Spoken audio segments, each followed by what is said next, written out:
ಇಂದು ನಿಜವಾದ ಸತ್ಯವೇದ ಎಂಬ ಶೀರ್ಷಿಕೆಯಡಿಯಲ್ಲಿ ನಾವು ದೇವರ ವಾಕ್ಯಗಳನ್ನು ಒಟ್ಟಿಗೆ ಅಧ್ಯಯನ ಮಾಡೋಣ. ಈ ವಿಷಯದ ಮೂಲಕ ಸತ್ಯವೇದವು ಎಷ್ಟು ವಿಶ್ವಾಸಾರ್ಹವಾಗಿದೆ ಎಂಬುದನ್ನು ಅರ್ಥಮಾಡಿಕೊಳ್ಳಲು ನಮಗೆ ಸಮಯವಿದೆ.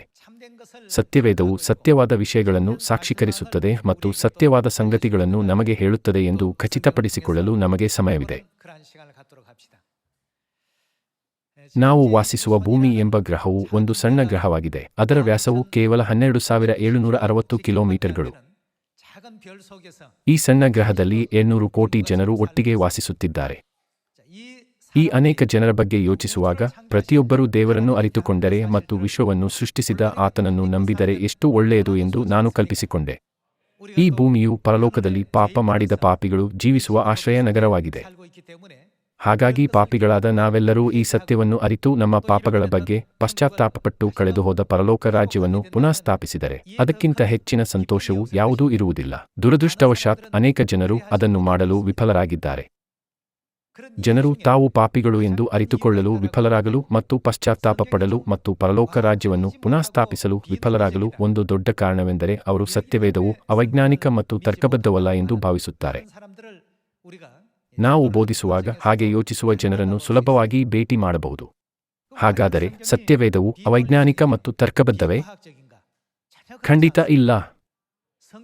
ಸತ್ಯವೇದವು ಸಾವಿರಾರು ವರ್ಷಗಳಿಗಿಂತಲೂ ಹೆಚ್ಚು ವಿಜ್ಞಾನಕ್ಕಿಂತ ಮೊದಲಿದೆ ಮತ್ತು ಹೆಚ್ಚಿನ ಆಯಾಮದ ಲೋಕವನ್ನು ಒಳಗೊಂಡಿದೆ. ಈ ಕ್ಷಣದಲ್ಲಿಯೂ ಸಹ ವಿಜ್ಞಾನಿಗಳು ಇನ್ನೂ ಕಂಡುಹಿಡಿಯದ ಅದ್ಭುತ ಸತ್ಯಗಳನ್ನು ಸತ್ಯವೇದದ ದಾಖಲೆಗಳ ಮೂಲಕ ದೇವರು ಲೋಕದ ಎಲ್ಲಾ ಜನರಿಗೆ ತೋರಿಸುತ್ತಿದ್ದಾರೆ.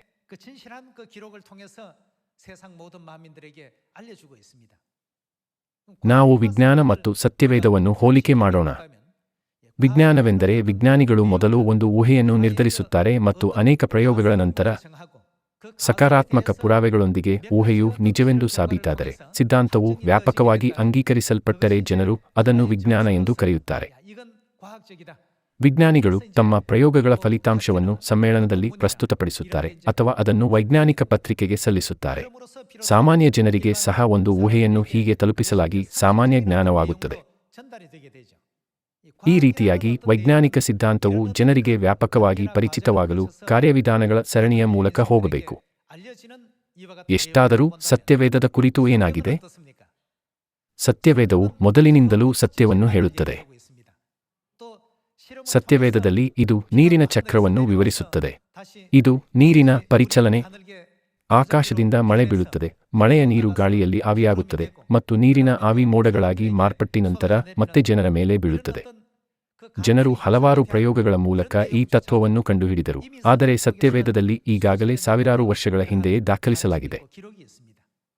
ಸತ್ಯವೇದವು ಒಂದು ಊಹೆಯಲ್ಲ, ಆದರೆ ಮೊದಲಿನಿಂದಲೂ ಸತ್ಯ. ಇದು ಮನುಷ್ಯರ ಪ್ರಯೋಗ ಅಥವಾ ಅನ್ವೇಷಣೆ ಮೇಲೆ ಅವಲಂಬಿತವಾಗಿಲ್ಲ. ಸತ್ಯವೇದವು ಆರಂಭದಲ್ಲಿ ಸತ್ಯವಾಗಿದೆ. ಇದು ಮಧ್ಯದಲ್ಲಿಯೂ ಅಂತ್ಯದಲ್ಲಿಯೂ ಸಹ ಸತ್ಯವಾಗಿದೆ. ಸತ್ಯವೇದವು ಆರಂಭದಿಂದ ಅಂತ್ಯದವರೆಗೆ ಎಂದೆಂದಿಗೂ ಸತ್ಯವಾಗಿದೆ. ಇದಕ್ಕೆ ವಿರುದ್ಧವಾಗಿ ವಿಜ್ಞಾನದಲ್ಲಿ ಜನರು ಸಿದ್ಧಾಂತವನ್ನು ಸ್ಥಾಪಿಸಿದರೂ ಸಮಯ ಕಳೆದಂತೆ ಸಿದ್ಧಾಂತವು ಏನಾಗುತ್ತದೆ? ಕಾಲವು ಬದಲಾಗುತ್ತದೆ ಮತ್ತು ಜನರು ಹೆಚ್ಚು ಜ್ಞಾನವನ್ನು ಪಡೆಯುತ್ತಾರೆ. ಆ ಸಿದ್ಧಾಂತವು ಯಾವಾಗ ಬೇಕಾದರೂ ತಲೆಕೆಳಗಾಗಿ ಒಳಗೆ ಹೊರಗೆ ಮತ್ತು ಹಿಂದಕ್ಕೆ ತಿರುಗಲು ಸಾಧ್ಯ. ಉದಾಹರಣೆಗೆ ಭೂಕೇಂದ್ರಿತ ಸಿದ್ಧಾಂತದ ಬಗ್ಗೆ ಯೋಚಿಸೋಣ. ಭೂಮಿಯು ವಿಶ್ವದ ಕೇಂದ್ರದಲ್ಲಿದೆ ಮತ್ತು ಸೂರ್ಯ, ಚಂದ್ರ ಮತ್ತು ಸೌರವ್ಯೂಹದ ಗ್ರಹಗಳಾದ ಶುಕ್ರ, ಬುಧ, ಗುರು ಮತ್ತು ಮಂಗಳ ಎಲ್ಲವೂ ಭೂಮಿಯ ಸುತ್ತ ಸುತ್ತುತ್ತವೆ ಎಂದು ಜನರು ವೈಜ್ಞಾನಿಕ ಜ್ಞಾನವನ್ನು ಹೊಂದಿದ್ದ ಕಾಲವಿತ್ತು.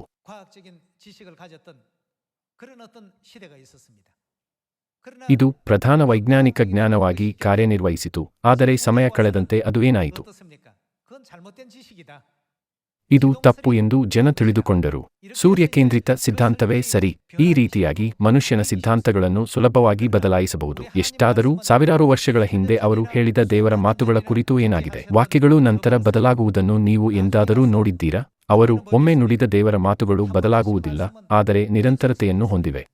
ಅವು ಶಾಶ್ವತವಾಗಿ ಉಳಿಯುತ್ತವೆ. ಒಂದು ಪ್ರಯೋಗದಿಂದ ವಾಕ್ಯವು ತಪ್ಪಾಗಿ ಸಾಬೀತಾಗಿದೆ, ಹಾಗಾಗಿ ದೇವರು ಅದನ್ನು ಸರಿ ಮಾಡಿದರು ಎಂದು ಸತ್ಯವೇದದಲ್ಲಿ ಯಾವುದೇ ದಾಖಲೆಗಳಿಲ್ಲ.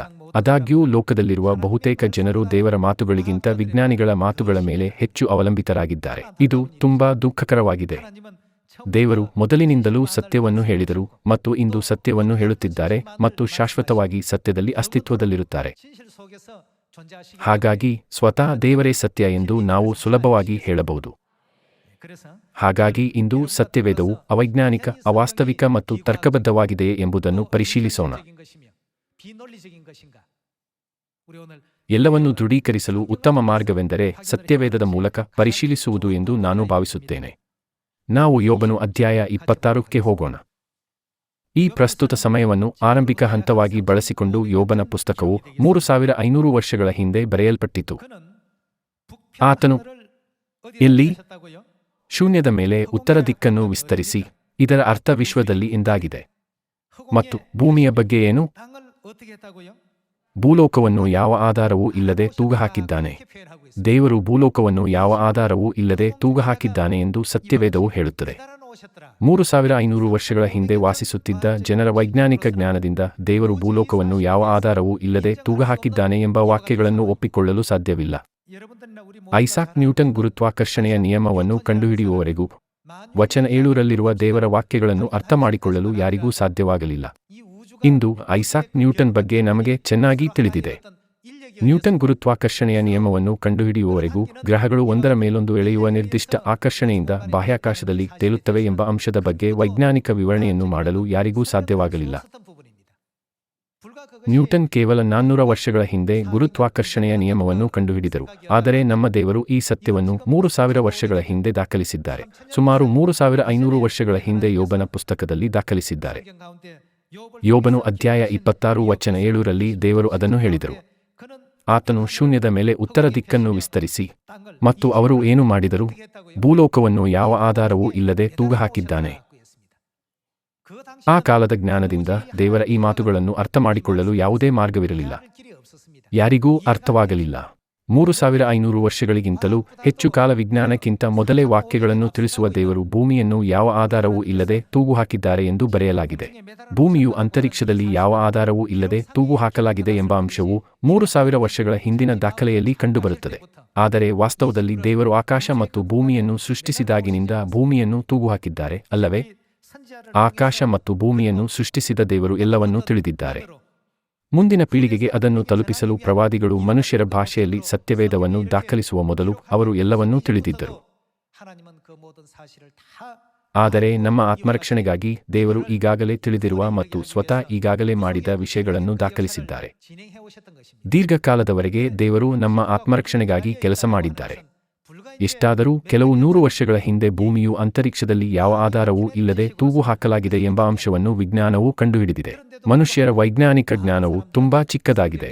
ಆದಾಗ್ಯೂ ಸತ್ಯವೇದವು ಅವೈಜ್ಞಾನಿಕ ಅಥವಾ ತರ್ಕಬದ್ಧವಲ್ಲ ಎಂದು ಜನರು ಮೂರ್ಖತನದಿಂದ ಹೇಳುತ್ತಾರೆ.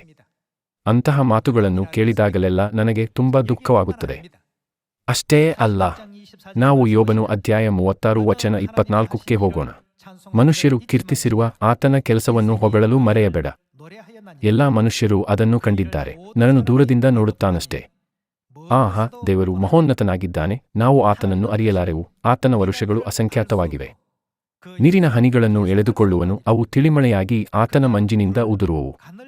ಮೋಡಗಳು ಅದನ್ನು ಸುರಿಸಿ ಬಹುಜನರ ಮೇಲೆ ಚಿಮುಕಿಸುವವು.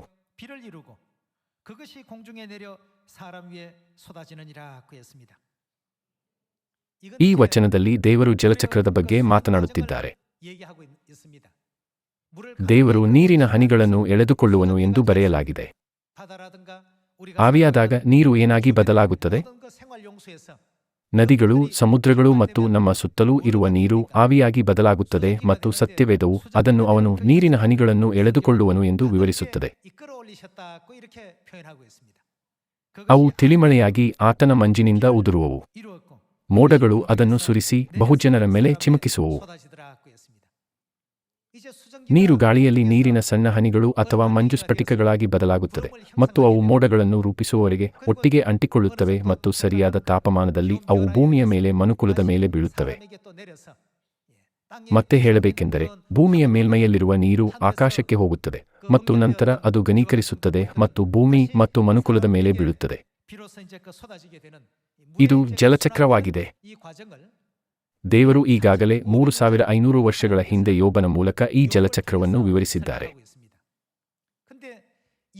ಎಷ್ಟಾದರೂ ವಿಜ್ಞಾನಿಗಳು ಜಲಚಕ್ರವನ್ನು ಸಾಬೀತುಪಡಿಸಲು ಪ್ರಾರಂಭಿಸಿದಾಗ ಅದು 16 ಮತ್ತು 17ನೇ ಶತಮಾನಗಳಾಗಿತ್ತು. 16 ಮತ್ತು 17ನೇ ಶತಮಾನಗಳಲ್ಲಿ ಫ್ರೆಂಚ್ ವಿಜ್ಞಾನಿಗಳಾದ ಪೆರಾಲ್ಟ್ ಮತ್ತು ಮಾರಿಯಟ್ ಸೀನ್ ನದಿಯ ಒಳಚರಂಡಿ ಜಲಾಶಯನ ಪ್ರದೇಶದಲ್ಲಿ ಮಳೆ ಮತ್ತು ಹರಿವನ್ನು ಅಳೆದರು ಮತ್ತು ಅವರು ತಮ್ಮ ಅಧ್ಯಯನಗಳನ್ನು ಶೈಕ್ಷಣಿಕ ಲೋಕದ ಮುಂದೆ ಇಟ್ಟರು. ಅಂದಿನಿಂದ ಮಳೆ ಹೇಗೆ ಬೀಳುತ್ತದೆ ಮತ್ತು ಅದು ಹೇಗೆ ಪರಿಚಲಿಸುತ್ತದೆ ಎಂಬುದನ್ನು ಜನರು ಅರ್ಥಮಾಡಿಕೊಳ್ಳುತ್ತಾರೆ. ಭೂಮಿಯ ಮೇಲಿರುವ ನದಿಗಳು, ಸಮುದ್ರಗಳು ಮತ್ತು ಸಾಗರಗಳಲ್ಲಿನ ಭೂಮಿಯ ಮೇಲ್ಮೈಯಲ್ಲಿರುವ ನೀರು ಆವಿಯಾಗಿ ಬದಲಾಗುತ್ತದೆ. ಆಗ ನೀರು ಆವಿಯಾಗಿ ಗಾಳಿಯಲ್ಲಿ ಮೋಡಗಳನ್ನು ರೂಪಿಸುತ್ತವೆ ಮತ್ತು ಸರಿಯಾದ ತಾಪಮಾನದಲ್ಲಿ ಅವು ಮತ್ತೆ ಮಳೆಯಾಗಿ ಜನರ ಮೇಲೆ ಬೀಳುತ್ತವೆ. 16 ಮತ್ತು 17ನೇ ಶತಮಾನಗಳ ನಂತರವೇ ಮನುಕುಲವು ಮಳೆ ಏಕೆ ಬೀಳುತ್ತದೆ ಮತ್ತು ನೀರು ಆವಿಯಾಗಿ ಗಾಳಿಯಲ್ಲಿ ಹೇಗೆ ಹೋಗುತ್ತದೆ ಎಂದು ಜಲಚಕ್ರವನ್ನು ಅರ್ಥಮಾಡಿಕೊಳ್ಳಲು ಪ್ರಾರಂಭಿಸಿತು. 400 ವರ್ಷಗಳ ಹಿಂದೆ ಈ ಸತ್ಯವನ್ನು ವಿಜ್ಞಾನದಿಂದ ಸಾಬೀತುಪಡಿಸಲಾಯಿತು. ಎಷ್ಟಾದರೂ ದೇವರು ಈ ಎಲ್ಲ ವಿಷಯಗಳನ್ನು ಯಾವಾಗ ದಾಖಲಿಸಿದರು? 3500 ವರ್ಷಗಳ ಹಿಂದೆಯೇ ಜಲಚಕ್ರದ ಕುರಿತು ಯೋಬನ ಪುಸ್ತಕವು ದಾಖಲೆಯನ್ನು ಹೊಂದಿದೆ. ಸತ್ಯವೇದದ ಕುರಿತು ತಿಳಿದಿಲ್ಲದವರು ಮಾತ್ರ ಸತ್ಯವೇದವು ಅವೈಜ್ಞಾನಿಕ ಮತ್ತು ತರ್ಕಬದ್ಧವಲ್ಲ ಎಂದು ಹೇಳುತ್ತಾರೆ, ಅಥವಾ ಇದು ಸತ್ಯಗಳ ಮೇಲೆ ನೆಲೆಗೊಂಡಿಲ್ಲ ಆದರೆ ಕಾಲ್ಪನಿಕ ವಿಷಯಗಳನ್ನು ಒಳಗೊಂಡಿದೆ ಎಂದು ಹೇಳುತ್ತಾರೆ. ಅವರು ಆಲೋಚನೆಯಿಲ್ಲದೆ ಸತ್ಯವೇದವನ್ನು ಅವಹೇಳನ ಮಾಡುತ್ತಾರೆ. ಇವರು ಸತ್ಯಾಂಶಗಳ ಆಧಾರದಲ್ಲಿಲ್ಲದ ವಿಷಯಗಳನ್ನು ಹೇಳುವವರಾಗಿದ್ದಾರೆ. ಭೂಮಿಯು ಅಂತರಿಕ್ಷದಲ್ಲಿ ಯಾವ ಆಧಾರವಿಲ್ಲದೆ ತೂಗುಹಾಕಲಾಗಿದೆ ಮತ್ತು ನೀರು ಪರಿಚಲನೆಯಾಗುತ್ತದೆ ಎಂಬ ವಿಷಯದ ಮೇಲೆ ತಿಳಿಸಲಾದ ಕೇವಲ 2 ಸಂಗತಿಗಳು ಸತ್ಯವೇದವು ನಿಜವೆಂದು ಸಾಬೀತುಪಡಿಸಲು ಪುರಾವೆಯಾಗಿದೆ. ಗುರುತ್ವಾಕರ್ಷಣೆಯಿಂದ ಭೂಮಿಯು ಯಾವ ಆಧಾರವಿಲ್ಲದೆ ತೂಗುಹಾಕಲಾಗಿದೆ ಎಂದು ನ್ಯೂಟನ್ ಶೈಕ್ಷಣಿಕ ಜಗತ್ತಿಗೆ ವರದಿ ಮಾಡುವ ಮೊದಲು ಭೂಮಿಯು ಯಾವ ಆಧಾರವಿಲ್ಲದೆ ತೂಗುಹಾಕಲಾಗಿದೆ ಎಂದು ಜನರು ಎಂದಿಗೂ ಕಲ್ಪಿಸಿಕೊಂಡಿರಲಿಲ್ಲ. ಭಾರತದಲ್ಲಿ ಪ್ರಾಚೀನ ಜನರು ಭೂಮಿಯು ಸಮತಟ್ಟಾಗಿದೆ ಮತ್ತು ದೈತ್ಯ ಕಡಲಾಮೆ ಅಥವಾ ಆಮೆಯ ಬೆನ್ನಿನ ಮೇಲೆ ನಿಂತಿದೆ ಎಂದು ಯೋಚಿಸಿದ್ದರು. ಜನರು ಭೂಮಿಯ ಬಗ್ಗೆ ಅಸ್ಪಷ್ಟವಾಗಿ ಯೋಚಿಸಿದರು. ಮತ್ತು ನವಜಾಗೃತಿಯ ನಂತರ ಜನರು ವಿಜ್ಞಾನದ ಬೆಳವಣಿಗೆಯೊಂದಿಗೆ ತಮ್ಮ ಗಾಢವಾದ ಅಜ್ಞಾನದಿಂದ ಒಂದೊಂದಾಗಿ ಎಚ್ಚರಗೊಳ್ಳಲು ಪ್ರಾರಂಭಿಸಿದರು. ಅನೇಕ ವಿಜ್ಞಾನಿಗಳು ತಮ್ಮ ದೈನಂದಿನ ಜೀವನದಲ್ಲಿ ಆಸಕ್ತಿಯನ್ನು ಹೊಂದಲು ಪ್ರಾರಂಭಿಸಿದರು. ಮಳೆ ಹೇಗೆ ಬೀಳುತ್ತದೆ? ಇಷ್ಟು ದೊಡ್ಡ ಪ್ರಮಾಣದ ಮಳೆ ಎಲ್ಲಿ ಸಂಗ್ರಹವಾಗಿ ಈ ರೀತಿ ಬೀಳುತ್ತದೆ? ಜನರು ಈ ರೀತಿಯ ಪ್ರಶ್ನೆಗಳನ್ನು ಹೊಂದಿದ್ದರಿಂದ ಅವರಿಗೆ ಉತ್ತರಗಳನ್ನು ನೀಡಲು ವಿಜ್ಞಾನವು ಅಭಿವೃದ್ಧಿ ಹೊಂದಲು ಪ್ರಾರಂಭಿಸಿತು. ದೇವರು ರಚಿಸಿದ ಸ್ವಯಂಚಾಲಿತ ವ್ಯವಸ್ಥೆಯ ಬಗ್ಗೆ ಮನುಕುಲವು ವೈಜ್ಞಾನಿಕ ಜ್ಞಾನವನ್ನು ಹೊಂದಲು ಕೇವಲ 400 ವರ್ಷಗಳು ಕಳೆದಿವೆ. ದೇವರು ನೀರನ್ನು ಗಾಳಿಯಲ್ಲಿ ಎಳೆದುಕೊಂಡು ಸರಿಯಾದ ತಾಪಮಾನದಲ್ಲಿ ನೆಲದ ಮೇಲೆ ಬೀಳುವಂತೆ ಮಾಡುತ್ತಾರೆ ಎಂಬ ವೈಜ್ಞಾನಿಕ ಸತ್ಯವನ್ನು ಈಗಾಗಲೇ ದಾಖಲಿಸಿದ್ದಾರೆ. 3500 ವರ್ಷಗಳ ಹಿಂದೆ ದೇವರು ಈ ಎಲ್ಲ ವ್ಯವಸ್ಥೆಗಳನ್ನು ನಿರ್ವಹಿಸಿದ್ದಾರೆಂದು ಮನುಕುಲಕ್ಕೆ ಈಗಾಗಲೇ ತೋರಿಸಿದರು. ವಿಜ್ಞಾನ ಎಷ್ಟೇ ಮುಂದುವರಿದರೂ ಅದು ಸತ್ಯವೇದಕ್ಕಿಂತ ಮುಂದೆ ಹೋಗಲಾರದು. ಸತ್ಯವೇದವು ಯಾವಾಗಲೂ ವಿಜ್ಞಾನಕ್ಕಿಂತ ಸಾವಿರಾರು ವರ್ಷಗಳ ಮುಂದೆ ಹೋಗುತ್ತದೆ. ದೇವರು ಈ ಜಗತ್ತಿನಲ್ಲಿ ಸಂಭವಿಸುವ ವಿಷಯಗಳನ್ನು ಪ್ರವಾದಿಸಿದರು. ಅವರು ಭವಿಷ್ಯದ ವಿಷಯಗಳ ಬಗ್ಗೆ ಮುಂತಿಳಿಸಿದರು. ಆ ಯುಗದಲ್ಲಿ ವಾಸಿಸುವ ಜನರು ದೇವರ ವಾಕ್ಯಗಳನ್ನು ಅರ್ಥಮಾಡಿಕೊಳ್ಳಲು ಅಸಮರ್ಥರಾಗಿದ್ದರು. ನಂತರದ ಕಾಲದ ಜನರು ದೇವರ ವಾಕ್ಯಗಳನ್ನು ತಡವಾಗಿ ಅರಿತುಕೊಂಡರು ಮತ್ತು ದೇವರ ಪ್ರತಿಯೊಂದು ಮಾತು ಸರಿಯಾಗಿದೆ ಮತ್ತು ಸತ್ಯವಾಗಿದೆ. ದೇವರ ಯಾವುದೇ ವಾಕ್ಯವು ಅತ್ಯಲ್ಪವಲ್ಲ. ದೇವರ ಮಾತುಗಳು ಯಾವಾಗಲೂ ನಿಜ ಮತ್ತು ಖಂಡಿತವಾಗಿ ನೆರವೇರಬೇಕಾದ ವಿಷಯಗಳ ಬಗ್ಗೆ ಹೇಳುತ್ತದೆ ಎಂದು ಹೇಳುತ್ತಾರೆ. ಸತ್ಯವೇದವು ಸತ್ಯವೆಂದು ಅವರು ನಂತರ ತಿಳಿದುಕೊಂಡರು. ಸತ್ಯವೇದದಲ್ಲಿ ವೈಜ್ಞಾನಿಕ ಸತ್ಯಗಳು ಮಾತ್ರವಲ್ಲ, ಅನೇಕ ಐತಿಹಾಸಿಕ ಸತ್ಯಗಳು ಇವೆ. ವಿಶ್ವ ಇತಿಹಾಸದಲ್ಲಿ ಸಂಭವಿಸುವ ವಿಷಯಗಳನ್ನು ದೇವರು ಸತ್ಯವೇದದಲ್ಲಿ ದಾಖಲಿಸಿದ್ದಾರೆ. ನಾವು ಒಟ್ಟಿಗೆ ಎಜ್ರನು ಅಧ್ಯಾಯ 1 ವಚನ 1 ತೆಗೆಯೋಣ. ಇದು ಹೀಗೆ ಹೇಳುತ್ತದೆ: ಪಾರಸಿಯ ಅರಸನಾದ ಕೋರೆಷನ ಮೊದಲನೆಯ ವರುಷದಲ್ಲಿ ಯೆಹೋವನು ತಾನು ಯೆರೆಮೀಯನ ಮುಖಾಂತರ ಹೇಳಿಸಿದ ವಾಕ್ಯವನ್ನು ನೆರವೇರಿಸುವುದಕ್ಕಾಗಿ ಆ ಪಾರಸಿಯ ರಾಜನಾದ ಕೋರೆಷನ ಮನಸ್ಸನ್ನು ಪ್ರೇರಿಸಿದ್ದರಿಂದ ಅವನು ತನ್ನ ರಾಜ್ಯದಲ್ಲೆಲ್ಲ ಡಂಗುರದಿಂದಲೂ ಪತ್ರಗಳಿಂದಲೂ ಪಾರಸಿಯ ರಾಜನಾದ ಕೋರೆಷನೆಂಬ ನನ್ನ ಮಾತನ್ನು ಕೇಳಿರಿ. ಪರಲೋಕದೇವರಾದ ಯೆಹೋವನು ನನಗೆ ಭೂಲೋಕದ ಎಲ್ಲಾ ರಾಜ್ಯಗಳನ್ನು ಕೊಟ್ಟು ತನಗೋಸ್ಕರ ಯೆಹೂದ ದೇಶದ ಯೆರೂಸಲೇಮಿನಲ್ಲಿ ಆಲಯವನ್ನು ಕಟ್ಟಿಸಬೇಕು ಎಂದು ಆಜ್ಞಾಪಿಸಿದ್ದಾನೆ. ನಿಮ್ಮಲ್ಲಿ ಯಾರು ಆತನ ಪ್ರಜೆಗಳಾಗಿರುತ್ತಾರೋ ಅವರು ಯೆಹೂದ ದೇಶದ ಯೆರೂಸಲೇಮಿಗೆ ಹೋಗಿ ಅಲ್ಲಿ ವಾಸಿಸುತ್ತಿರುವ ಇಸ್ರಾಯೇಲ್ ದೇವರಾದ ಯೆಹೋವನಿಗೋಸ್ಕರ ಆಲಯವನ್ನು ಕಟ್ಟಲಿ. ಅವರ ದೇವರು ಅವರ ಸಂಗಡ ಇರಲಿ. ನಾವು ದಾನಿಯೇಲ ಪುಸ್ತಕದ ಮೂಲಕ ಪಾರಸಿಯದ ದೇಶದ ಬಗ್ಗೆ ಅಧ್ಯಯನ ಮಾಡಿದಂತೆ ಪಾರಸಿಯ ಸಾಮ್ರಾಜ್ಯವು ಜನರು ಸೂರ್ಯ ದೇವನಾದ ಮಿತ್ರನನ್ನು ಪೂಜಿಸುವ ಸಾಮ್ರಾಜ್ಯವಾಗಿದೆ. ಮೊದಲು ಅವರು ಜರತುಷ್ಟ್ರ ಧರ್ಮವನ್ನು ನಂಬಿದ್ದರು. ಎಷ್ಟಾದರೂ ಈ ವಚನದಲ್ಲಿ ಇಸ್ರಾಯೇಲ್ ದೇವರೊಂದಿಗೆ ಯಾವುದೇ ಸಂಬಂಧವಿಲ್ಲದ ಪಾರಸಿಯ ಅರಸನು ದೇವರಾದ ಯೆಹೋವನನ್ನು ಸ್ತುತಿಸುವಂತೆ ಘೋಷಣೆಯನ್ನು ಹೊರಡಿಸಿದನು. ಅವನು ಏಕೆ ಆ ರೀತಿ ಮಾಡಿದನು? ಕ್ರಿಸ್ತ ಪೂರ್ವ 536ರಲ್ಲಿ ಪಾರಸಿಯ ಅರಸನಾದ ಕೋರೆಷನು ಪರಲೋಕದ ದೇವರಿಗೆ ಆಲಯವನ್ನು ನಿರ್ಮಿಸುವ ಘೋಷಣೆಯನ್ನು ಮಾಡಿದನು. ಇಂದಿನಿಂದ 2500 ವರ್ಷಗಳ ಹಿಂದೆ ದೇವರನ್ನು ನಂಬದ ಪಾರಸಿಯ ಅರಸನಾದ ಕೋರೆಷನು ಯೆಹೂದದ ಯೆರೂಸಲೇಮಿನಲ್ಲಿ ದೇವರಿಗೆ ಆಲಯವನ್ನು ನಿರ್ಮಿಸಲು ಘೋಷಣೆಯನ್ನು ಏಕೆ ಹೊರಡಿಸಿದನು?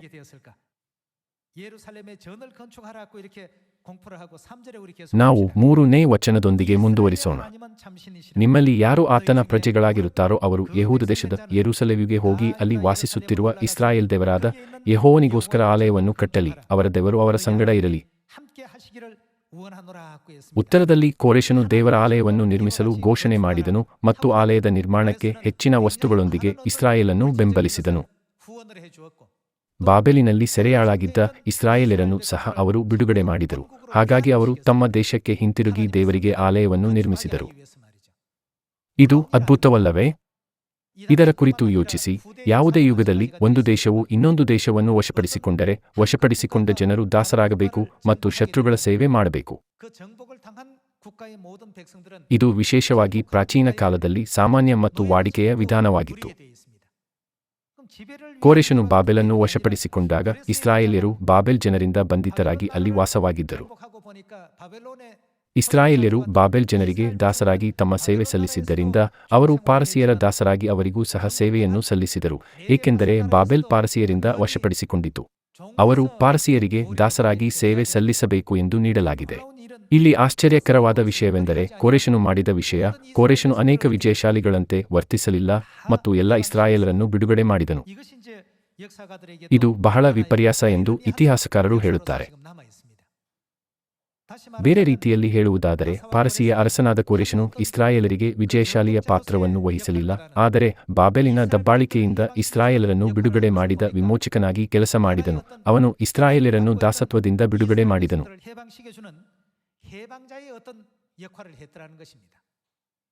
ಸಾಮಾನ್ಯವಾಗಿ ಸಾಮ್ರಾಜ್ಯಗಳನ್ನು ಆಳಿದ ಚಕ್ರವರ್ತಿಗಳು ಅವರು ವಶಪಡಿಸಿಕೊಂಡ ಜನರನ್ನು ದಾಸರನ್ನಾಗಿ ಮಾಡಿ ಅವರ ದೇಶಕ್ಕಾಗಿ ಕಠಿಣ ಕೆಲಸ ಮಾಡುವಂತೆ ಮಾಡಿದರು.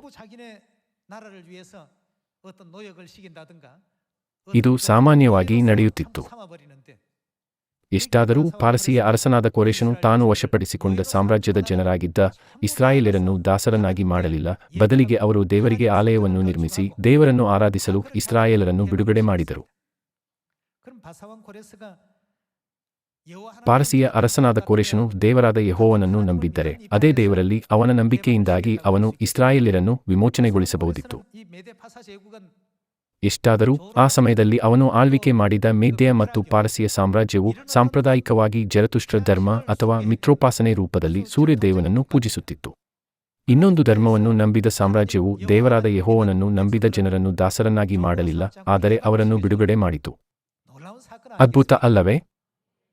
ಕೋರೆಷನು ಏಕೆ ಹಾಗೆ ಮಾಡಿದನೆಂಬುದನ್ನು ಈಗ ನಾವು ಯೆಶಾಯನು ಅಧ್ಯಾಯ 45 ವಚನ 1ರ ಮೂಲಕ ತಿಳಿದುಕೊಳ್ಳೋಣ. ಯೆಹೋವನು ಯಾವನಕ್ಕೆ ಹಿಡಿದು ಯಾವನೆದುರಿಗೆ ಜನಾಂಗಗಳನ್ನು ತುಳಿದು ರಾಜರ ನಡುಕಟ್ಟನ್ನು ಬಿಚ್ಚಿ ಯಾವನ ಮುಂದೆ ಬಾಗಿಲು ಹೆಬ್ಬಾಗಿಲುಗಳನ್ನು ತೆರೆದು ಮುಚ್ಚಲಿಸನೋ ತಾನು ಅಭಿಷೇಕಿಸಿದ ಆ ಕೋರೆಷನಿಗೆ ಹೀಗೆನ್ನುತ್ತಾನೆ, ನಾನು ನಿನ್ನ ಮುಂದೆ ಹೋಗಿ ದಿಣ್ಣೆಗಳನ್ನು ಸಮಮಾಡುವೆನು, ತಾಮ್ರದ ಕದಗಳನ್ನು ಒಡೆದು ಕಬ್ಬಿಣದ ಅಗುಳಿಗಳನ್ನು ಮುರಿದು ಬಿಡುವೆನು.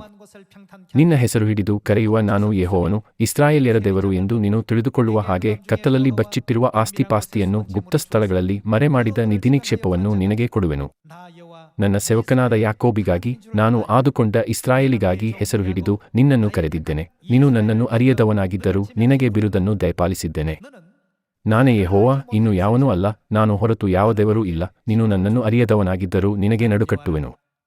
ಮೂಡಲಿಂದ ಪಡುವಲ ತನಕ ಇರುವವರೆಲ್ಲರೂ ಇದನ್ನು ನೋಡಿ ನನ್ನ ವಿನಃ ಯಾರೂ ಇಲ್ಲ, ನಾನೇ ಯೆಹೋವನು, ಇನ್ನು ಯಾವನೂ ಅಲ್ಲ. ನಾನು ಬೆಳಕಿಗೂ ಕತ್ತಲಿಗೂ ಸೃಷ್ಟಿಕರ್ತನು, ಮೇಲನ್ನು ಕೆಡನ್ನು ಬರಮಾಡುವವನು, ಈ ಸಮಸ್ತ ಕಾರ್ಯಗಳನ್ನು ನಡೆಯಿಸುವ ಯೆಹೋವನು ನಾನೇ ಎಂದು ತಿಳಿದುಕೊಳ್ಳುವರು.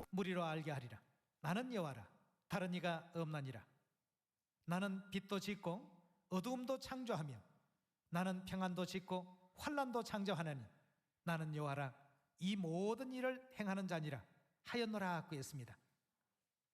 ಯೆಶಾಯನು ಅಧ್ಯಾಯ 45ರ ಪ್ರವಾದನೆಯು ಕೋರೆಷನು ಇಸ್ರಾಯೇಲ್ಯರನ್ನು ವಿಮೋಚನೆಗೊಳಿಸುವ ಸುಮಾರು 170 ವರ್ಷಗಳ ಮೊದಲು ಬರೆಯಲ್ಪಟ್ಟಿತು. ಕೋರೆಷನು ರಾಜರ ರಾಜನಾಗುತ್ತಾನೆ ಮತ್ತು ಅವನು ಮುಂದೆ ಅನೇಕ ರಾಷ್ಟ್ರಗಳನ್ನು ಅಧೀನ ಮಾಡಿಕೊಳ್ಳುತ್ತಾನೆ ಎಂದು ಪ್ರವಾದಿಸಿದೆ. ಯೆಶಾಯನ ಪ್ರವಾದನೆಯ ಮೂಲಕ ದೇವರು ಕೋರೆಷನ ಹೆಸರು ಹಿಡಿದು ಕರೆದರು ಮತ್ತು ಅವನಿಗೆ ಗೌರವದ ಬಿರುದನ್ನು ನೀಡಿದರು ಎಂದು ಹೇಳಿದರು. ಕೋರೆಷನು ತನ್ನ ಪೋಷಕರು ಅವನಿಗೆ ಹೆಸರಿಟ್ಟರು ಎಂದು ಭಾವಿಸಿದ್ದನು, ಆದರೆ ಯೆಶಾಯನ ಪ್ರವಾದನೆಯನ್ನು ಓದಿದ ನಂತರ ದೇವರು ಅವನನ್ನು ಹೆಸರಿನಿಂದ ಕರೆದು ಗೌರವದ ಬಿರುದನ್ನು ನೀಡಿದರೆಂದು ತಿಳಿದು ಅವನು ಬಹಳ ಆಶ್ಚರ್ಯಚಕಿತನಾದನು. ಕೋರೆಷನು ಇಸ್ರಾಯೇಲ್ಯರನ್ನು ಬಿಡುಗಡೆ ಮಾಡುವ 170 ವರ್ಷಗಳ ಮೊದಲು ಭವಿಷ್ಯದಲ್ಲಿ ಅವನು ಮಾಡಲಿರುವ ಎಲ್ಲ ವಿಷಯವನ್ನು ವಿವರವಾಗಿ ಪುಸ್ತಕದಲ್ಲಿ ದಾಖಲಿಸಲಾಗಿದೆ. ನೀವು ಅವನಾಗಿದ್ದರೆ ನೀವು ಹೇಗೆ ಭಾವಿಸುತ್ತೀರಿ? ಯೆಶಾಯನ ಪ್ರವಾದನೆಯನ್ನು ನೋಡಿದ ಅರಸ ಕೋರೆಷನು ಬಹಳ ಆಶ್ಚರ್ಯಚಕಿತನಾದನು, ಏಕೆಂದರೆ ಅದು 170 ವರ್ಷಗಳ ಹಿಂದೆಯೇ ಅವನ ಬಗ್ಗೆ ಎಲ್ಲವನ್ನೂ ಹೇಳಿತು. ಆಗ ಅವನು ದೇವರ ಮಹಿಮೆಯನ್ನು ಅರಿತು, ಪರಲೋಕದ ದೇವರಾದ ಯೆಹೋವನೇ ನಿಜವಾದ ದೇವರು, ಅವರು ದೇವಾದಿದೇವನಾಗಿದ್ದಾರೆ ಎಂದು ಹೇಳಿದನು. ಇದು ಅವನಿಗೆ ನಿಜವಾಗಿಯೂ ಆಶ್ಚರ್ಯಕರವಾಗಿತ್ತು, ಏಕೆಂದರೆ ಇತಿಹಾಸದಲ್ಲಿ ಬೇರೆ ಯಾವುದೇ ದೇವರು ಅಂತಹದನ್ನು ಮಾಡಲು ಸಾಧ್ಯವಿಲ್ಲ. ಈ ಕಾರಣದಿಂದಲೇ ಕೋರೆಷನು ಅವನ ಜನರಲ್ಲಿ ಯಾರಾದರೂ ಯೆರೂಸಲೇಮಿಗೆ ಹೋಗಿ ದೇವರಿಗೆ ಆಲಯವನ್ನು ಕಟ್ಟಬಹುದು ಎಂದು ಹೇಳಿದನು. ಕೋರೆಷನು ನನ್ನ ಆಲಯವನ್ನು ಕಟ್ಟುವನು ಎಂಬ ದೇವರ ಪ್ರವಾದನೆಯು ಯೆಶಾಯನು ಅಧ್ಯಾಯ 45 ವಚನ 12ರಿಂದ 13ರವರೆಗೆ ದಾಖಲಾಗಿದೆ. ಈ ವಚನಗಳನ್ನು ಸಹ ನೋಡೋಣ. ಮೊದಲು, ಕೋರೆಷನು ಏಕೆ ಇಸ್ರಾಯೇಲ್ಯರನ್ನು ಅವರ ಸ್ವದೇಶಕ್ಕೆ ಹೋಗಲು ಅವಕಾಶ ಮಾಡಿಕೊಟ್ಟು ದೇವರಿಗೆ ಒಂದು ಆಲಯವನ್ನು ನಿರ್ಮಿಸಲು ಅವರಿಗೆ ಏಕೆ ಆದೇಶಿಸಿದನೆಂದು ನಾವು ವಚನ 11ರಲ್ಲಿ ನೋಡೋಣ. ಆದರೂ ಇಸ್ರಾಯೇಲ್ಯರ ಸದಮನಸ್ವಾಮಿಯೂ ಸೃಷ್ಟಿಕರ್ತನೂ ಆದ ಯೆಹೋವನ ಮಾತನ್ನು ಕೇಳಿರಿ, ಭವಿಷ್ಯತ್ತುಗಳ ವಿಷಯವಾಗಿ ನನ್ನನ್ನು ವಿಚಾರಿಸಿರಿ, ನಾನೇ ನಿರ್ಮಿಸಿದ ನನ್ನ ಮಕ್ಕಳ ವಿಷಯದಲ್ಲಿ ನನಗೆ ಏನನ್ನು ವಿಧಿಸಿದರೂ ವಿಧಿಸಿರಿ. ಭೂಲೋಕವನ್ನುಂಟು ಮಾಡಿ ಅದರಲ್ಲಿನ ಮನುಷ್ಯರನ್ನು ಸೃಷ್ಟಿಸಿದವನು ನಾನೇ, ನನ್ನ ಕೆಗಳೇ ಆಕಾಶ ಮಂಡಲವನ್ನು ಹರಡಿದವು, ನಕ್ಷತ್ರ ಸೈನ್ಯಕ್ಕೆ ಅಪ್ಪಣೆ ಕೊಟ್ಟವನು ನಾನೇ. ನಾನು ಕೋರೆಷನನ್ನು ಧರ್ಮೋದ್ದೇಶದಿಂದ ಉನ್ನತಿಗೆ ತಂದು ನೆಲೆಸಿದ್ದೇನೆ, ಅವನ ಮಾರ್ಗಗಳನ್ನೆಲ್ಲ ಸರಾಗ ಮಾಡುವೆನು. ಅವನು ನನ್ನ ಪಟ್ಟಣವನ್ನು ತಿರುಗಿ ಕಟ್ಟಿ ಕ್ರಯವನ್ನಾಗಲಿ ಹೇಗೆ ಬಹುಮಾನವನ್ನಾಗಲಿ ಕೇಳಿಕೊಳ್ಳದೆ ಸೆರೆಯಾದ. ಕೋರೆಷನು ದೇವರ ಸೆರೆಯಾದ ಜನರನ್ನು ಬಿಡುಗಡೆ ಮಾಡುತ್ತಾನೆ ಎಂಬ ಪ್ರವಾದನೆಯನ್ನು ನೋಡಿ ಕೋರೆಷನು ನಿಜವಾಗಿಯೂ ಆಶ್ಚರ್ಯಚಕಿತನಾದನು. ಇತಿಹಾಸಕಾರರು ಸತ್ಯವೇದವನ್ನು ಸ್ವಲ್ಪ ಹೆಚ್ಚು ಅಧ್ಯಯನ ಮಾಡಿ ಸತ್ಯವನ್ನು ತಿಳಿದರೆ ಕೋರೆಷನು 170 ವರ್ಷಗಳ ಹಿಂದೆ ದಾಖಲಾದ ಯೆಶಾಯನ ಪುಸ್ತಕದಲ್ಲಿ ತನ್ನ ಬಗ್ಗೆ ಪ್ರವಾದನೆಯನ್ನು ನೋಡಿದ ಕಾರಣ ತನ್ನ ಮನಸ್ಸನ್ನು ಬದಲಾಯಿಸಿದನು ಎಂದು ಅವರು ಅರ್ಥಮಾಡಿಕೊಳ್ಳಬಹುದು. ಎಷ್ಟಾದರೂ ಅವರಿಗೆ ಇದು ತಿಳಿದಿಲ್ಲದ ಕಾರಣ ಮತ್ತು ಸಾಮಾನ್ಯ ಕಲ್ಪನೆಯೊಂದಿಗೆ ಕೋರೆಷನನ್ನು ಚಕ್ರವರ್ತಿ ಅಥವಾ ವಿಜಯಶಾಲಿ ಎಂಬ ದೃಷ್ಟಿಕೋನದಿಂದ ನೋಡಿದರು, ಹಾಗಾಗಿ ಅವರು ಅರ್ಥಮಾಡಿಕೊಳ್ಳಲು ಸಾಧ್ಯವಾಗಲಿಲ್ಲ. ಕೋರೆಷನು ಇಸ್ರಾಯೇಲರ ರಾಜನಲ್ಲದಿದ್ದರೂ ತಾನು ವಶಪಡಿಸಿಕೊಂಡ ಜನರನ್ನು ದಾಸರನ್ನಾಗಿ ಮಾಡದೆ ಏಕೆ ಅವರನ್ನು ಬಿಡುಗಡೆ ಮಾಡಿದನು? ಅವನು ಇಸ್ರಾಯೇಲ್ಯರ ರಾಜನಾಗಿದ್ದರೆ ತನ್ನ ಜನರನ್ನು ದಾಸತ್ವದಿಂದ ಮುಕ್ತಗೊಳಿಸಲು ಯುದ್ಧವನ್ನು ಮಾಡಬಹುದಿತ್ತು. ಎಷ್ಟಾದರೂ ಅವನು ಇಸ್ರಾಯೇಲ್ ರಾಜನಾಗಿರಲಿಲ್ಲ, ಅವನು ಪಾರಸಿಯ ಸಾಮ್ರಾಜ್ಯದ ರಾಜನಾಗಿದ್ದನು. ಹಾಗಾಗಿ ಅವನು ಇಸ್ರಾಯೇಲ್ಯರನ್ನು ದಾಸರನ್ನಾಗಿ ಮಾಡದೆ ಅವರನ್ನು ಬಿಡುಗಡೆ ಮಾಡಿದನೆಂಬುದು ನಂಬಲ ಸಾಧ್ಯವಾಗಿತ್ತು. ಎಷ್ಟಾದರೂ ಕೋರೆಷನು ಇಸ್ರಾಯೇಲ್ಯರನ್ನು ಬಿಡುಗಡೆ ಮಾಡಲು ಒಂದು ಕಾರಣವಿತ್ತು. ಅದೇಕೆಂದರೆ ಪ್ರವಾದಿ ಯೆಶಾಯನು ಇಸ್ರಾಯೇಲ್ಯರನ್ನು ವಿಮೋಚನೆಗೊಳಿಸುವ 170 ವರ್ಷಗಳ ಮೊದಲು ಬರೆದ ಪ್ರವಾದನೆಯ ಕಾರಣದಿಂದಾಗಿದೆ. ಅವನು ನನ್ನ ಪಟ್ಟಣವನ್ನು ತಿರುಗಿ ಕಟ್ಟಿ ಕ್ರಯವನ್ನಾಗಲಿ ಬಹುಮಾನವನ್ನಾಗಲಿ ಕೇಳಿಕೊಳ್ಳದೆ ಸೆರೆಯಾದ ನನ್ನ ಜನರನ್ನು ಬಿಡುಗಡೆ ಮಾಡುವನು. ಕೋರೆಷನು ಈ ಪ್ರವಾದನೆಯನ್ನು ನೋಡಿದಾಗ ಎಜ್ರನು ಅಧ್ಯಾಯ 1 ವಚನ 1ರಲ್ಲಿ ದಾಖಲಾದ ವಿಷಯಗಳು ಸಂಭವಿಸಲು ಆರಂಭಿಸಿದವು. ಈ ಎಲ್ಲದರ ಮೂಲಕ ದೇವರು ಮಾನವನ ಇತಿಹಾಸವನ್ನು ನಿರ್ವಹಿಸುತ್ತಾರೆ ಮತ್ತು ವಿಜ್ಞಾನಕ್ಕೂ ಮುಂಚಿತವಾಗಿರುತ್ತಾರೆ ಎಂದು ನಾವು ಸಂಪೂರ್ಣವಾಗಿ ಅರ್ಥಮಾಡಿಕೊಳ್ಳಬಹುದು. ಸಮಸ್ತವೂ ಪರಲೋಕ ದೇವರಿಂದ ನಿರ್ವಹಿಸಿ ನಡೆಯುತ್ತದೆ. ಇತಿಹಾಸದ ಅಂಶದಲ್ಲಿ ಸತ್ಯವೇದವು ಸತ್ಯವೆಂದು ಸಾಬೀತುಪಡಿಸಲು ಅರಸ ಕೋರೆಷನ ವಿಷಯ ಮಾತ್ರವಿಲ್ಲ. ಈಗ ದಾನಿಯೇಲ ಪ್ರವಾದನೆಯ ಪುಸ್ತಕದ ಮೂಲಕ ದೇವರು ಯುಗ ಮತ್ತು ಇತಿಹಾಸವನ್ನು ಮುನ್ನಡೆಸುತ್ತಾರೆ ಎಂದು ಮತ್ತೊಮ್ಮೆ ದೃಢಪಡಿಸಿಕೊಳ್ಳೋಣ. ನಾವು ದಾನಿಯೇಲನು ಅಧ್ಯಾಯ 8 ವಚನ 19 ನೋಡೋಣ. ದಾನಿಯೇಲನು ಅಧ್ಯಾಯ 2ರ ಮೂಲಕ ದೇವರು ದಾನಿಯೇಲನು ಮುಂದಿನ ಭವಿಷ್ಯದಲ್ಲಿ ಕಾಣಿಸಿಕೊಳ್ಳುವ ಸಾಮ್ರಾಜ್ಯಗಳ ಬಗ್ಗೆ ವಿವರಿಸುವಂತೆ ಮಾಡಿದರು ಮತ್ತು ಅಂತಿಮವಾಗಿ ದೇವರ ವಿರುದ್ಧ ನಿಂತಿರುವ ಧಾರ್ಮಿಕ ಸಂಘಟನೆಯು ರೋಮನ್ ಸಾಮ್ರಾಜ್ಯದಿಂದ ಕಾಣಿಸಿಕೊಳ್ಳುತ್ತದೆ ಎಂದು ಪ್ರವಾದಿಸಿದನು. ನಾವು ದಾನಿಯೇಲನು ಅಧ್ಯಾಯ 8 ವಚನ 19 ನೋಡೋಣ. ಇಗೋ, ದೇವರು ತನ್ನ ಕೋಪವನ್ನು ತೀರಿಸುವ ಮುಂದಿನ ಕಾಲದಲ್ಲಿ ನಡೆಯತಕ್ಕದ್ದನ್ನು ನಿನಗೆ ತಿಳಿಸುವೆನು, ಅದು ಕ್ಲುಪ್ತವಾದ ಅಂತ್ಯಕಾಲದ್ದೇ. ನೀನು ನೋಡಿದ 2 ಕೊಂಬಿನ ಟಗರು ಮೆದ್ಯ ಮತ್ತು ಪಾರಸಿಯ ರಾಜ್ಯ. 뭐라고 했죠? 메대와 바사왕들이요라고 했습니다. ದಾನಿಯೇಲನು ಈ ಪ್ರಕಟಣೆಯನ್ನು ನೋಡಿದಾಗ ಅದು ಬಾಬೆಲ್ ಸಾಮ್ರಾಜ್ಯದ ಸಮಯವಾಗಿತ್ತು. 아직도 바벨론 제국이 무너지지 ಅದು 않은 ಇನ್ನೂ ಅಸ್ತಿತ್ವದಲ್ಲಿತ್ತು ಮತ್ತು ಇನ್ನೂ ಪತನಗೊಂಡಿರಲಿಲ್ಲ. 그 시절에 다니엘을 ದೇವದೂತರ 통해서 ಮೂಲಕ ದಾನಿಯೇಲನಿಗೆ ದೇವರು ತಿಳಿಸಿದ ವಿಷಯಗಳು ವಚನ 20ರಲ್ಲಿದೆ. 20절에 ನೀನು ನೋಡಿದ ಎರಡು ಕೊಂಬಿನ ಟಗರು ಮೆದ್ದೆಯ ಮತ್ತು ಪಾರಸಿಯ ರಾಜ್ಯ. 메대와 바사왕들이라고 했습니다. 자, 메대 ಇದು 제국과 ಮೇದ್ಯೆಯ 사실 ಪಾರಸಿಯ ಸಾಮ್ರಾಜ್ಯವು ಬಾಬೆಲನ್ನು ವಶಪಡಿಸಿಕೊಳ್ಳುವ ಮೊದಲು. 바벨론이 전에 어떤 일입니다. ವಚನ 21. ಆ ಹೋತವು 수염소는 ಯಾವ ರಾಜ್ಯ? 나라고요? ಗ್ರೀಕ್ ರಾಜ್ಯ. 헬라 하면 ನಾವು ಗ್ರೀಕ್ ಬಗ್ಗೆ ಯೋಚಿಸಿದಾಗ ನಾವು ಪ್ರಸಿದ್ಧ ರಾಜ ಅಲೆಕ್ಸಾಂಡರ್ ದಿ ಗ್ರೇಟ್ ಕುರಿತು ನೋಡುತ್ತೇವೆ. 왕의 이름은 ಅವನು ವಿಶ್ವ ಇತಿಹಾಸದಲ್ಲಿ ಪ್ರಸಿದ್ಧನಾಗಿದ್ದಾನೆ. ಆ ಹೋತವು ಗ್ರೀಕ್ ರಾಜ್ಯ, ಅದರ ಕಣ್ಣುಗಳ ನಡುವಣ ದೊಡ್ಡ ಕೊಂಬು ಆ ರಾಜ್ಯದ ಮೊದಲನೆಯ ರಾಜ. 그 첫째 ಆ 왕이 ಕೊಂಬು ಮುರಿದ ಮೇಲೆ ಅದರ ಸ್ಥಾನದಲ್ಲಿ 4 ಕೊಂಬುಗಳು ಎದ್ದ ವಿಷಯವೇನೆಂದರೆ ಆ ಜನಾಂಗದೊಳಗಿಂದ 4 ರಾಜ್ಯಗಳು ಏಳುವವು, ಆದರೆ ಮೊದಲನೆಯ ರಾಜನಿಗೆ ಇದ್ದಷ್ಟು ಶಕ್ತಿಯು ಅವುಗಳಿಗೆ ಇರುವುದಿಲ್ಲ. 것이라고 했습니다. 자, 여기 ನಾವು ದಾನಿಯೇಲನು ಅಧ್ಯಾಯ 2 ಮತ್ತು ಅಧ್ಯಾಯ 7ರ ಪ್ರವಾದನೆಯನ್ನು ಅಧ್ಯಯನ ಮಾಡಿದಂತೆ ನಾವು ಆ ಭಾಗವನ್ನು ನೆನಪಿಸಿಕೊಳ್ಳಬಹುದು. 나는 부분입니다. 이미 ಬಾಬೆಲ್ ಇತಿಹಾಸದ ಕೊನೆಯ ಭಾಗದಲ್ಲಿ ಕಾಣಿಸಿಕೊಳ್ಳುವ ಎರಡು ಕೊಂಬಿನ ಟಗರು ಏನನ್ನು ಸೂಚಿಸುತ್ತದೆ? 나라들에 대해서 두 뿔가지 ಇದು 수염, ಮೇದ್ಯೆಯ ಮತ್ತು ಪಾರಸಿಯ ರಾಜರನ್ನು ಸೂಚಿಸುತ್ತದೆ. 메대와 바사왕들이라고 했습니다.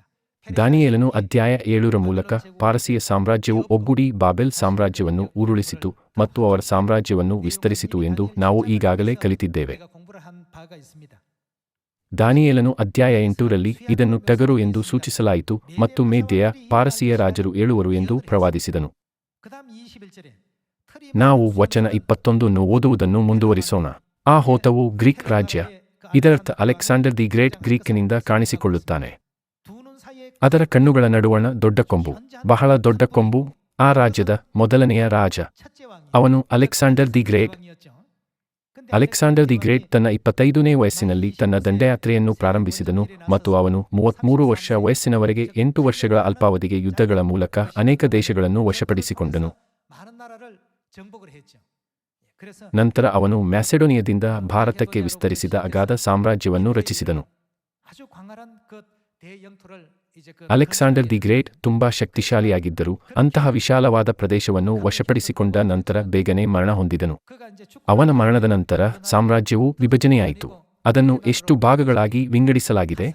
ವಿಶಾಲವಾದ ಭೂಮಿಯನ್ನು ಅಲೆಕ್ಸಾಂಡರ್ನ 4 ಸೇನಾಪತಿಗಳಾದ ಕಸ್ಸಾಂಡರ್, ಸೆಲ್ಯೂಕಸ್, ಲಿಸಿಮ್ಯಾಕಸ್ ಮತ್ತು ಟೋಲೆಮಿಯಿಂದ ನಿಖರವಾಗಿ 4 ರಾಜ್ಯಗಳಾಗಿ ವಿಭಾಗವಾಯಿತು. ಸತ್ಯವೇದವು ಅದನ್ನು ಆ ಕೊಂಬು ಮುರಿದ ಮೇಲೆ ಅದರ ಸ್ಥಾನದಲ್ಲಿ 4 ಕೊಂಬುಗಳು ಎದ್ದವು ಎಂದು ವರ್ಣಿಸುತ್ತದೆ. ದಾನಿಯೇಲನು ಬಾಬೆಲ್ ಸಾಮ್ರಾಜ್ಯದ ಸಮಯದಲ್ಲಿ ಜೀವಿಸಿದ್ದನು. ಅವನು ಬಾಬೆಲ್ ಸಾಮ್ರಾಜ್ಯದ ದಿನಗಳಲ್ಲಿ ಜೀವಿಸುತ್ತಿದ್ದಾಗ ಭವಿಷ್ಯದಲ್ಲಿ ಉದ್ಭವಿಸುವ ಗ್ರೀಕ್ ಸಾಮ್ರಾಜ್ಯವು 4, 5 ಅಥವಾ 10 ಆಗಿ ವಿಭಜಿಸಲ್ಪಡುತ್ತದೆ ಎಂದು ಅವನಿಗೆ ಹೇಗೆ ಗೊತ್ತು?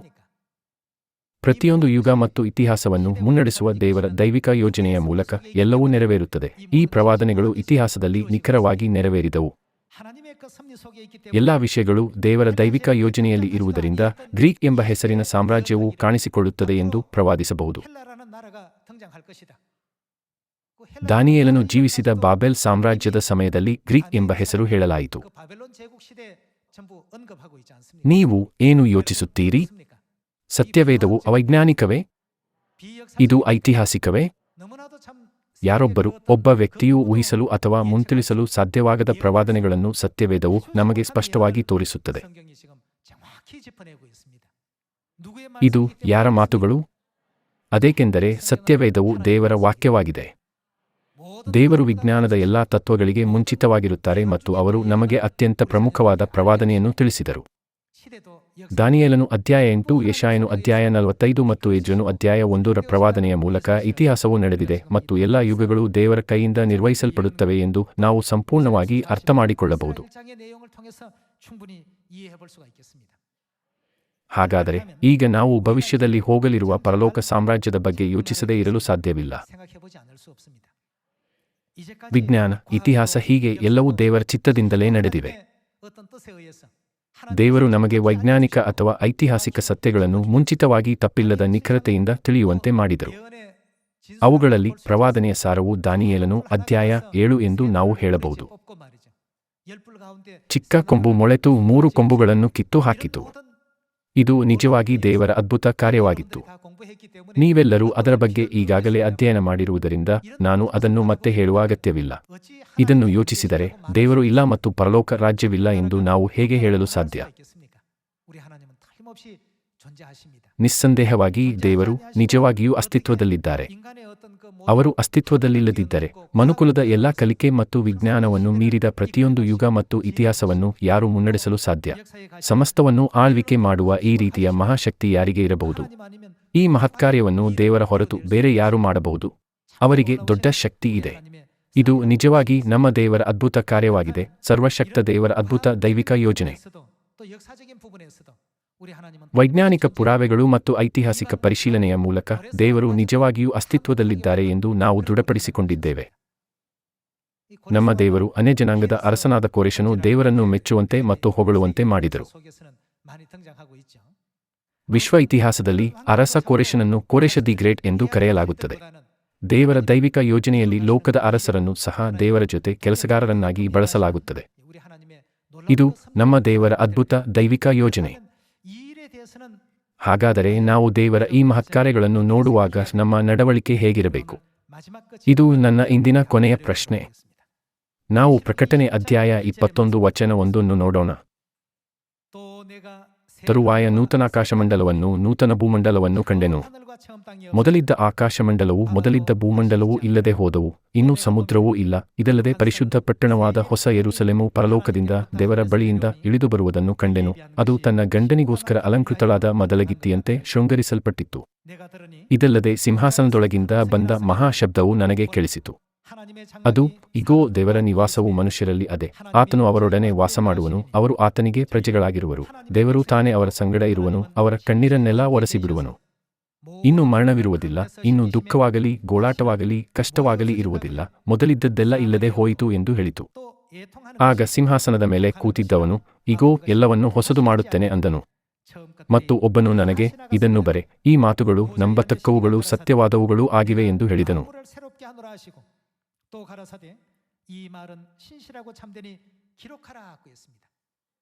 ದೇವರ ಮಾತುಗಳು ನಂಬತಕ್ಕವುಗಳೂ ಸತ್ಯವಾದವುಗಳೂ ಆಗಿವೆ ಎಂದು ಹೇಳಿದರು. ಅವರು ನಮ್ಮ ಕಣ್ಣೀರನ್ನೆಲ್ಲ ಒರೆಸಿಬಿಡುವರು ಮತ್ತು ಮರಣ, ದುಃಖ, ಗೋಳಾಟ ಅಥವಾ ಕಷ್ಟವಾಗಲಿ ಇಲ್ಲದ ಸಂತೋಷ ಮತ್ತು ಉಲ್ಲಾಸವು ಶಾಶ್ವತವಾಗಿರುವ ನಿತ್ಯ ಪರಲೋಕ ರಾಜ್ಯವನ್ನು ಪ್ರವೇಶಿಸೋಣ.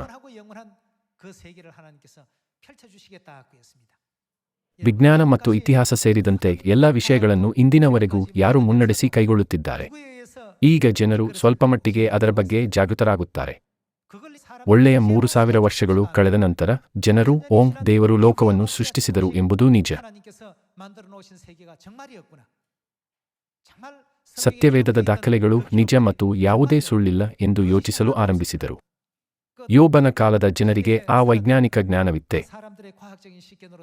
ಇರಲಿಲ್ಲ. ಯೋಬನು ದೇವರ ಆತ್ಮನಿಂದ ಪ್ರೇರಿತನಾಗಿ ಸ್ವತಃ ಅವನೇ ದಾಖಲೆಗಳನ್ನು ಬರೆದನು. ಎಷ್ಟಾದರೂ ಈ ದಿನಗಳಲ್ಲಿ ಸತ್ಯವೇದದ ಎಲ್ಲಾ ದಾಖಲೆಗಳು ನಿಜವೆಂದು ಸಾಬೀತಾಗಿದೆ. ಕೋರೆಷನು ಇಸ್ರಾಯೇಲ್ಯರನ್ನು ಬಿಡುಗಡೆ ಮಾಡುವ 170 ವರ್ಷಗಳ ಮೊದಲು ಯೆಶಾಯನ ಪುಸ್ತಕದಲ್ಲಿ ಅವನ ಬಗ್ಗೆ ಅನೇಕ ದಾಖಲೆಗಳಿವೆ. ಆ ಸಮಯದಲ್ಲಿ ಕೋರೆಷನು ಯಾರೆಂದು ಯಾರಿಗೂ ತಿಳಿದಿರಲಿಲ್ಲ. ಎಷ್ಟಾದರೂ 170 ವರ್ಷಗಳ ನಂತರ ಪಾರಸಿಯ ಸಾಮ್ರಾಜ್ಯದ ಅರಸನಾದ ಕೋರೆಷನು ಬಾಬೆಲಿನಲ್ಲಿ ಸೆರೆಯಾಳಾಗಿದ್ದ ಎಲ್ಲ ಇಸ್ರಾಯೇಲ್ಯರನ್ನು ಬಿಡುಗಡೆ ಮಾಡಿದನು ಮತ್ತು ದೇವರಿಗೆ ಆಲಯವನ್ನು ನಿರ್ಮಿಸಲು ಆದೇಶಿಸಿದನು. ಬಾಬೆಲ್ ಸಾಮ್ರಾಜ್ಯದ ಸಮಯದಲ್ಲಿ ವಾಸಿಸುತ್ತಿದ್ದ ಪ್ರವಾದಿ ದಾನಿಯೇಲನ ಮೂಲಕ 100 ವರ್ಷಗಳ ನಂತರ ಗ್ರೀಕ್ ಸಾಮ್ರಾಜ್ಯವು ಕಾಣಿಸಿಕೊಳ್ಳುತ್ತದೆ ಎಂದು ದೇವರು ಪ್ರವಾದಿಸಿದರು. ದೇವರ ಮಾತುಗಳು ಎಷ್ಟು ನಂಬಲರ್ಹವೂ ಸತ್ಯವೂ ಆಗಿವೆ ಎಂಬುದನ್ನು ನಾವು ಖಚಿತಪಡಿಸಿಕೊಳ್ಳಬಹುದು. ಪ್ರಕಟಣೆ ಅಧ್ಯಾಯ 21 ಕೂಡ ಸತ್ಯವೇದದ ಒಂದು ಭಾಗವಾಗಿದೆ, ಅಲ್ಲವೇ? ದೇವರು ಈ ಮಾತುಗಳು ನಂಬಲರ್ಹವೂ ಸತ್ಯವೂ ಆಗಿವೆ ಮತ್ತು ನೀವು ಎಂದಿಗೂ ಮರಣದ ನೊಗಕ್ಕೆ ಒಳಗಾಗುವುದಿಲ್ಲ ಎಂದು ಹೇಳುತ್ತಾ ತನ್ನ ವಾಕ್ಯಗಳ ಮೇಲೆ ಮುದ್ರೆಯನ್ನು ಹಾಕಿದರು. ನಾವು ಹೋಗುವ ಲೋಕದಲ್ಲಿ ಇನ್ನೂ ಗೋಳಾಟ ಇರುವುದಿಲ್ಲ. ನಿಮ್ಮ ಭವಿಷ್ಯದಲ್ಲಿ ಯಾವುದೇ ನೋವು ಇರುವುದಿಲ್ಲ. ಈ ರೀತಿಯ ಅನೇಕ ವಾಕ್ಯಗಳನ್ನು ಇಲ್ಲಿ ಬಿಡಲಾಗಿದೆ, ಆದರೆ ನಾವು ಅದರ ಹಿಂದೆ ಕೆಲವು ಗುಪ್ತ ಅರ್ಥವನ್ನು ಅರ್ಥಮಾಡಿಕೊಳ್ಳಲು ಪ್ರಯತ್ನಿಸಿದಾಗ ಅದು ಹಲವಾರು ವಿಷಯಗಳನ್ನು ಒಳಗೊಂಡಿದೆ. ಪರಲೋಕ ರಾಜ್ಯದಲ್ಲಿ ನಮಗೆ ವಯಸ್ಸಾಗುವುದಿಲ್ಲ, ಅಲ್ಲವೇ? 안 그렇습니까? 뭐 ನಾವು ವಿಕಾರವಾಗಿಯೂ ಕಾಣುವುದಿಲ್ಲ. ನಾವೆಲ್ಲರೂ ಸುಂದರ ದೇವದೂತರಾಗಿ ಬದಲಾಗುತ್ತೇವೆ. 변화하게 될 것이고, ಜನರು ಕೆಲವರು ಚೆನ್ನಾಗಿ ಕಾಣುವುದಿಲ್ಲ, ಆದರೆ ಕೆಲವರು ಚೆನ್ನಾಗಿ ಕಾಣುತ್ತಾರೆ. 잘나게 생겼고, ದೇವರೇ, ನೀನೇಕೆ ಇಷ್ಟು ಅನ್ಯಾಯ ಮಾಡಿದೆ ಎಂದು ದೇವರಿಗೆ ದೂರು ನೀಡುತ್ತಾರೆ. 아직도 만들어 ನಾವು ಈ ರೀತಿ ಗುಣಗುಟ್ಟಬಾರದು, ಏಕೆಂದರೆ ನಾವು ಇನ್ನೂ ಸೃಷ್ಟಿಯ ಪ್ರಕ್ರಿಯೆಯಲ್ಲಿದ್ದೇವೆ. 다 만들어 ನಾವು ಸಂಪೂರ್ಣವಾಗಿ ರಚಿಸಲ್ಪಟ್ಟ ನಂತರ ನಾವು ಹೇಗೆ ಕಾಣುತ್ತೇವೆ ಎಂದು ಕಾದು ನೋಡೋಣ. ಸದಸ್ಯರೇ, ನಮ್ಮನ್ನು ಹೀಗೆ ಮಾಡಲಾಗಿದೆ. 과정입니다, 여러분. 모든 ಯಾವುದನ್ನು ಸಂಪೂರ್ಣವಾಗಿ ರಚಿಸಲಾಗಿಲ್ಲ ಮತ್ತು ಎಲ್ಲವೂ ಇನ್ನೂ ಆಧ್ಯಾತ್ಮಿಕ ಸೃಷ್ಟಿಯ ಪ್ರಕ್ರಿಯೆಯಲ್ಲಿದೆ. 진행 중입니다. ಸತ್ಯವೇದದಲ್ಲಿರುವ ವಾಕ್ಯಗಳ ಪ್ರಕಾರ ಎಲ್ಲವೂ ನೆರವೇರುತ್ತದೆ. 이루어지게 될 것입니다. 그 ಅದರಲ್ಲಿ ಹೆಚ್ಚು ವಿಶ್ವಾಸವಿರಲಿ. ಇನ್ನು ಒಂದು ವಚನವನ್ನು ನೋಡೋಣ. ಇದು ಪ್ರಕಟಣೆ ಅಧ್ಯಾಯ 22 ವಚನ 1 ಆಗಿದೆ. ಆಮೇಲೆ ಅವನು ಸ್ಫಟಿಕದಂತೆ ಪ್ರಕಾಶಮಾನವಾಗಿದ್ದ ಜೀವಜಲದ ನದಿಯನ್ನು ನನಗೆ ತೋರಿಸಿದನು. ಅದು ದೇವರ ಮತ್ತು ಯಜ್ಞದ ಕುರಿಯಾದಾತನ ಸಿಂಹಾಸನದಿಂದ ಹೊರಟು ಪಟ್ಟಣದ ಬೀದಿಯ ಮಧ್ಯದಲ್ಲಿ ಹರಿಯುತ್ತಿತ್ತು. ಆ ನದಿಯ ಉಭಯ ಪಾರ್ಶ್ವಗಳಲ್ಲಿ ಜೀವವೃಕ್ಷವಿತ್ತು. ಅದು ತಿಂಗಳಿಗೆ ಫಲವನ್ನು ಫಲಿಸುತ್ತಾ 12 ತರದ ಫಲಗಳನ್ನು ಕೊಡುತ್ತದೆ. ಆ ಮರದ ಎಲೆಗಳು ಜನಾಂಗದವರನ್ನು ವಾಸಿ ಮಾಡುವುದಕ್ಕೆ ಪ್ರಯೋಜನವಾಗಿವೆ. ಇನ್ನೂ ಶಾಪಗ್ರಸ್ತವಾದದ್ದು ಒಂದು ಇರುವುದಿಲ್ಲ. ಆ ಪಟ್ಟಣದಲ್ಲಿ ದೇವರ ಮತ್ತು ಯಜ್ಞದ ಕುರಿಯಾದಾತನ ಸಿಂಹಾಸನವಿರುವುದು. ಆತನ ದಾಸರು ಆತನಿಗೆ ಯಾಜಕ ಸೇವೆ ಮಾಡುವರು. ಅವರಿಗೆ ಆತನ ಮುಖದರ್ಶನವಾಗುವುದು. ಅವರ ಹಣೆಗಳ ಮೇಲೆ ಆತನ ಹೆಸರು ಇರುವುದು. ಇನ್ನು ರಾತ್ರಿ ಇರುವುದಿಲ್ಲ. ಅವರಿಗೆ ದೀಪದ ಬೆಳಕು, ಸೂರ್ಯನ ಬೆಳಕು ಬೇಕಾಗುವುದಿಲ್ಲ. ದೇವರಾದ ಕರ್ತನೆ ಅವರಿಗೆ ಬೆಳಕನ್ನು ಕೊಡುವನು. ಅವರು ಯುಗಯುಗಾಂತರಗಳಲ್ಲಿಯೂ ಆಳುವರು. ಈ ವಾಕ್ಯಗಳನ್ನು ಎಲ್ಲಿ ದಾಖಲಿಸಲಾಗಿದೆ? ಇವು ಸತ್ಯವೇದದಲ್ಲಿ ದಾಖಲಿಸಲ್ಪಟ್ಟಿರುವ ವಾಕ್ಯಗಳಾಗಿರುವುದರಿಂದ ಅವು ಖಂಡಿತವಾಗಿ ನೆರವೇರುತ್ತವೆ. ನಾವು ವಚನ 6 ರೊಂದಿಗೆ ಮುಂದುವರಿಸೋಣ. ಆಮೇಲೆ ಅವನು ನನಗೆ, ಈ ಮಾತುಗಳು ನಂಬತಕ್ಕವುಗಳು, ಸತ್ಯವಾದವುಗಳು ಆಗಿವೆ. ಪ್ರವಾದಿಗಳ ಆತ್ಮಗಳನ್ನು ಪ್ರೇರೇಪಿಸುವ ದೇವರಾದ ಕರ್ತನು ಬೇಗನೆ ಸಂಭವಿಸಬೇಕಾಗಿರುವ ಸಂಗತಿಗಳನ್ನು ತನ್ನ ದಾಸರಿಗೆ ತಿಳಿಯಪಡಿಸುವುದಕ್ಕಾಗಿ ತನ್ನ ದೂತನನ್ನು ಕಳುಹಿಸಿಕೊಟ್ಟನು.